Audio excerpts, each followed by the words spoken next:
जय हिंद दोस्तों, मेरा नाम आदित्य है और मैं आप लोगों के सामने आज एक नया टॉपिक जिसमें हम बताएंगे आप लोगों की इलेक्ट्रॉनिक कॉन्फ़िगरेशन कैसे करते हैं। किसी भी परमाणु का electronic configuration with in second हम कैसे निकाल सकते हैं।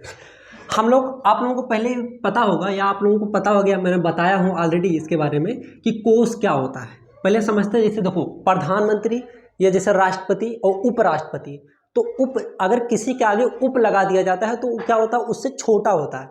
जैसे राष्ट्रपति बड़े हो गए तो उपराष्ट्रपति मतलब उससे छोटे।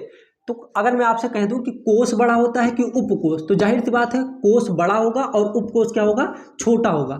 अच्छा सर जी, ये तो ठीक समझ में आ गया, लेकिन सर जी ये कोष और उपकोष होते कहाँ हैं? जब नाभिक के बाहर देखो, जब ये नाभिक के बाहर जो वृत्ताकार मार्ग होता है, जो रास्ता होता है गोला गोला, इसी में इलेक्ट्रॉन भरे रहते हैं और इसे हम कहते हैं पहला कोष।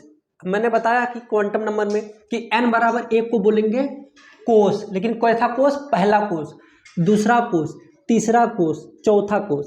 अब एक एक घर में एक लिमिट होती है कि कितने इलेक्ट्रॉन उसमें रह सकते हैं। तो पहले कोष में 2 इलेक्ट्रॉन किसके अनुसार? बोरबरी के अनुसार। फार्मूला क्या था? 2n² के रूप में भरा जाता है। तो पहले कोष में 2 इलेक्ट्रॉन, दूसरे में 8, तीसरे में 18, 32, ऐसे कुछ होता है।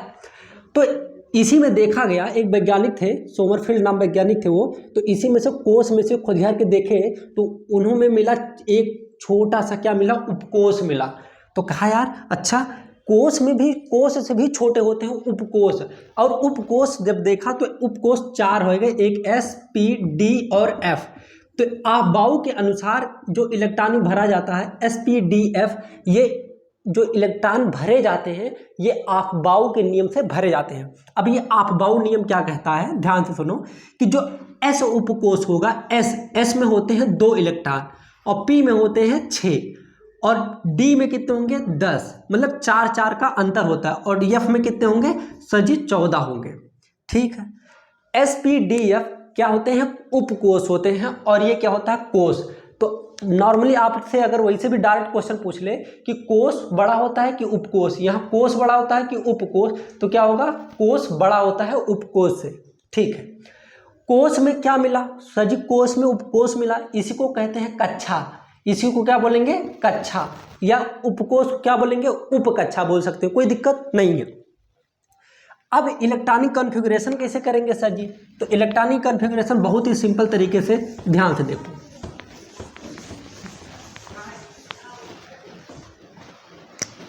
अगर मैं कह दूं डायरेक्ट जो SPDF को सजाया जाता है, आप सिंपल से लिखे 1, 2, 3, 4, 5, 6, 7। सर जी क्या 6 बजे तक? नहीं यार, बहुत दिलदार आदमी है, जितना मन करे उतना लिख लो। हम केवल S से लिखते हैं, तो यहाँ लिखेंगे S, S, S, S, S, S। ठीक ठीक। अब एक लाइन छोड़ के यहाँ आओ, 2 के बाद P लिखो, यहाँ P, P, P, P, P, कोई दिक्कत नहीं है। अब यहाँ 2 है तो 2 लिख दो, 2 लिख दो, सॉरी यहाँ 3 है तो 3 लिख दो, यहाँ 4, यहाँ 5 और यहाँ 6, कोई दिक्कत नहीं। फिर एक लाइन छोड़ो तो P के बाद क्या आता है? D आता है, तो यहाँ लिखेंगे 3D, यहाँ लिखेंगे 4D, यहाँ लिखेंगे 5D, यहाँ लिखेंगे 6D। अब F कहाँ लिखेंगे? एक और घसका देंगे, तो यहाँ आ जाएगा 4F, यहाँ आएगा 5F और यहाँ आएगा 6F। ठीक ठीक है। अब जो इलेक्ट्रॉन भरे जाते हैं अफबाउ के नियम से, अफबाउ ने बताया कि जो S, P, D और F, इसमें जो इलेक्ट्रॉन भरते हैं, S में अधिकतम कितने इलेक्ट्रॉन हो सकते हैं सर जी? इसमें 2, इसमें 6 और इसमें 10 और इसमें 14 होते हैं। ठीक है सर जी, इतना तो समझ में आ गया।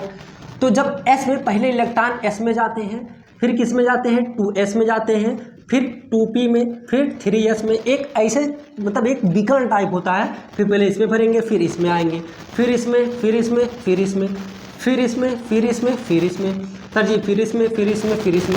आप इसी की सहायता से आप पूरे 108 तत्व के जितने भी इलेक्ट्रॉनिक कॉन्फ़िगरेशन है आप विदिन सेकंड कर सकते हैं। आप कैसे सर जी? एग्जाम्पल ले लेते हैं, कुछ एक्सेप्शन भी है, कुछ अपवाद भी है, वो भी हम देख लेते हैं।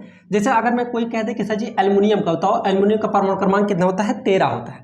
अच्छा सर जी परमाणु क्रमांक और परमाणु भार क्या होता है? चलो भी समझ लेते हैं।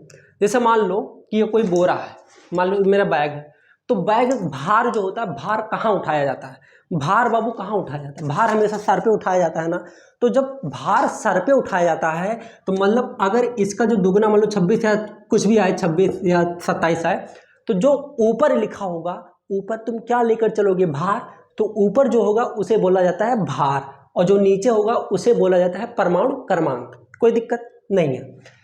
अब हमेशा परमाणु क्रमांक का इलेक्ट्रॉनिक विन्यास निकाला जाता है, तो 13 का परमाणु क्रमांक कैसे होगा, तो पहले क्या करो, इसी को सजा दो, लिखो 1s, फिर क्या लिखो 2s, फिर 2p, फिर 3s, फिर 3p, फिर 3d, फिर 4s, मतलब एक सीक्वेंस से लिखना है कि सर जी कैसे लिखा जाएगा। पहले 1s लिखेंगे, फिर 2s लिखेंगे, फिर 2p लिखेंगे, फिर 3s लिखेंगे, फिर 3p, फिर 4s, तो 1s 2s 2p 3s, फिर उसके बाद क्या लिखेंगे 3p 4s। पहले देख लेते हैं, इसमें 13 ही इलेक्ट्रॉन है। अब इसको पूरा भरो, इसमें 2, इसमें 2, इसमें 6, इसमें 3, देखो क्या पूरा भर गया, देखो 2 2 4 6 10, 10 3 13, बस यहाँ पे देखो गलती हो गया, यहाँ पे जो 3s था यहाँ में 2 इलेक्ट्रॉन भरा जाता है, s में 2 इलेक्ट्रॉन भरे जाते हैं, तो कितना हो गया 10 10 2 12, और 4s के बाद क्या आता है 4s, फिर उसके बाद क्या आता है 3d, तो लो 3d1 हो गया। कोई दिक्कत नहीं है सर जी, परमाणु क्रमांक 13 का इलेक्ट्रॉनिक विन्यास हो गया। और इसी से हम ये बता सकते हैं जो भी इलेक्ट्रॉन अंतिम कोष में जिस उपकोष में रहेगा हम उसको देख के ये बता सकते हैं कि ये जो एल्युमिनियम है ये डी उपकोष का है, क्योंकि हमारा जो मेंडलीव का आवर्त सारणी है वो 4 भागों में बांटा गया है, एस, पी, डी और एफ। तो आप यहाँ से भी डिफाइन कर सकते हैं कि जो हमारा एल्युमिनियम है वो डी ब्लॉक का तत्व है। कोई दिक्कत है नहीं है सर। अब अगर मैं कह दूं, देखो 13 है ना, 2 2 10, 2 2 12 1 13। अब अगर मैं आपसे कह दूं कि कैल्शियम की बताओ, कैल्शियम किस ब्लॉक का तत्व है, कैल्शियम का इलेक्ट्रॉनिक कॉन्फ़िगरेशन क्या है, कैल्शियम का जो इलेक्ट्रॉन है अंतिम में किस उपकोष में जाएगा, तो सिंपल है, लिख लो। देखो 1s, फिर क्या लिखेंगे 2s, फिर 2p, फिर 3s, 3s हो गया, फिर क्या लिखेंगे 3p, फिर उसके बाद क्या लिखेंगे 4s, ऐसे लिखेंगे। अब देखो 1s में 2, 2p में 6, इसमें 2, फिर इसमें 6, फिर इसमें 2, देखो 20 हो गया। देखो 2 2 4 6 10, 10 2 12, 6 18, 2 20, तो हम ये कह सकते हैं कि हमारा जो कैल्शियम है वो एस ब्लॉक का तत्व है। कोई दिक्कत नहीं। अब अगर वही बात हम क्रोमियम की करते हैं, Cr की, मान लो क्रोमियम की करते हैं, क्रोमियम 17 वो 27, तो जो क्रोमियम होता है ये थोड़ा 24 होता है इसका, और एक कॉपर होता है 29। ये दोनों एक्सेप्शन है। वो कैसे एक्सेप्शन मैं बता देता हूँ। आबाउ नियम जो कहता है वो कहता है कि सर जी जो डी और एफ ब्लॉक होते हैं ये दो इकलौते एक ऐसे उपकोष हैं जो ये कहते हैं कि हमको अगर इलेक्ट्रॉन दो ना, तो या तो हमको आधा पेट भरो या तो पूरा का पूरा भर दो।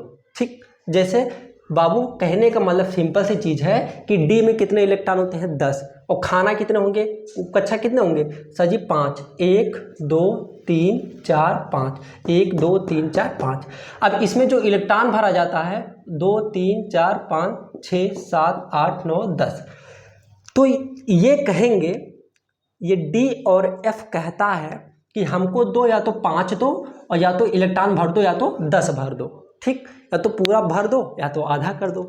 लेकिन अगर वहीं आप 4 भर दोगे या 9 भर दोगे तो ये गुस्सा आ जाएंगे, मतलब 4 और 9 नहीं भरा जाता।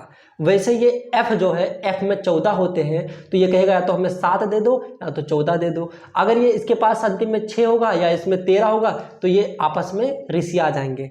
मतलब नियम कहता है कि इसमें 1 से कम, 14 से 1 से कम या 7 से 1 से कम नहीं भरा जाता, और इसमें भी नहीं भरा जाता। तो ये जो क्रोमियम है 24 का, अगर मैं लिख दूं 1s 2s 2p 3s, फिर 3s के बाद क्या है, देखो 3s के बाद क्या है 3p, फिर उसके बाद क्या है 4s, फिर उसके बाद क्या है 3d, फिर उसके बाद क्या है 4p। अब पहले देख लेते हैं, देखो इसमें 2 2 6 2 6 2 10। अब पहले देख लेते हैं क्या 24 हो गया। देखो 2 2 4 6 10, 10 10 20, 20 10 30, तो यहाँ पे देखो पी ब्लॉक आएगा ही नहीं। डी में देखो 20 हो गया, यहाँ हो गया 4।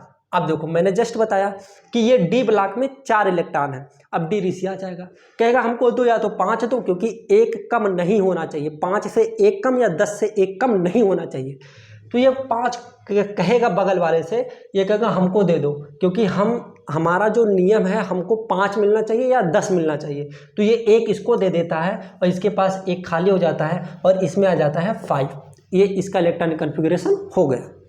अब वही कॉपर का निकाल लो, तो कॉपर का क्या होगा 1s 2s 2p 3s 3s के बाद क्या है 3p 3p के बाद क्या है 4s 4s के बाद क्या है 3d, फिर 3d के बाद क्या है 4p।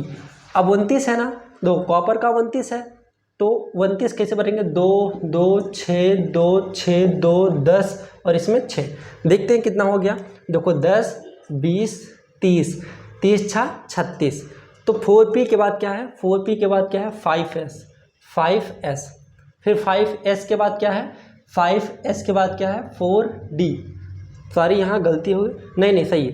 5s के बाद क्या है 4d। अब देखो 10 20 30 30 6 36 36 दो कितना होता है 36 दो कितना होता है 36 दो होता है भैया 38। तो ज़्यादा हो गया यार, हमको 29 चाहिए, तो यहाँ पे आएगा ही नहीं। देखो 2 2 4 10 10 10 20 10 30, तो यहाँ आ जाएगा 9। ठीक 29 नहीं हो गया 29 हो गया। लेकिन फिर मैंने बताया कि जो डी ब्लॉक है ये कहेगा क्या, इससे एक कम नहीं भरा जाता। इसमें 9 है तो ये एक इससे उधार ले लेगा, इसके पास हो जाएगा 1 और इसके पास हो जाएगा 10, जो कि ये हमारा इलेक्ट्रॉनिक कॉन्फ़िगरेशन हो गया। आई होप कि आप पूरा का पूरा इलेक्ट्रॉनिक कॉन्फ़िगरेशन कर सकते हैं। किसी भी एलिमेंट या किसी भी परमाणु का आप विदिन सेकंड इलेक्ट्रॉनिक कॉन्फ़िगरेशन कर सकते हैं। आपको ये थोड़ा आना चाहिए। याद करने की कोई ज़रूरत नहीं, आप तुरंत लिख सकते हैं 1 2 3 4 5 6, फिर 2 3 4 5 6, एक छोड़ना होता है, बाकी आप कर सकते हैं। आई होप कि मेरा वीडियो अच्छा लगा होगा। ऐसे इंटरेस्टिंग वीडियो देखने के लिए हमारे चैनल को सब्सक्राइब कीजिए। जय हिंद जय भारत।